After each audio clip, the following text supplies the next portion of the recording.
ভারতের সংখ্যালঘু নিরাপত্তা ও মর্যাদা নিশ্চিত করা হলে দেশটির প্রতি আরও বেশি শ্রদ্ধা থাকবে বলে মন্তব্য করেছেন ধর্মমন্ত্রী কাজী শাহ মুফাজ্জল হোসাইন কায়কোবাদ। একই সঙ্গে তিনি বলেছেন, ভারতে যাই ঘটুক না কেন, বাংলাদেশে কোনো সংখ্যালঘুর উপর নির্যাতন বা অবিচার সহ্য করা হবে না। প্রয়োজনে মন্ত্রিত্ব ছেড়ে দিলেও এই ধরনের ঘটনা মেনে নেবেন না বলেও জানিয়েছেন তিনি।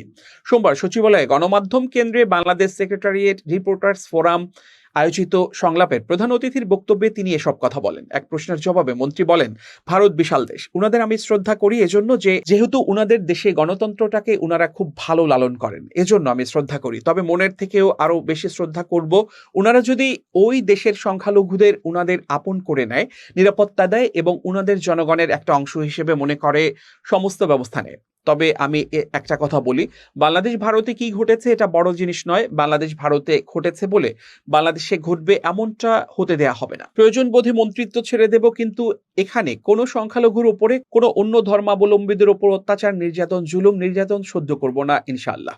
পশ্চিমবঙ্গে যেটা হচ্ছে মুসলমানদের উপর, সেটা নিয়ে আপনারা কোনো কথা বলবেন কিনা এমন প্রশ্নের জবাবে মন্ত্রী বলেন, অবশ্যই আমরা চেষ্টা করব। আমরা আমাদের সরকার প্রধান যিনি আছেন তিনি অবশ্যই চিন্তা করতেছে এই ব্যাপারে, উনি অবশ্যই উনার পক্ষ থেকে ওই কথা বলবেন।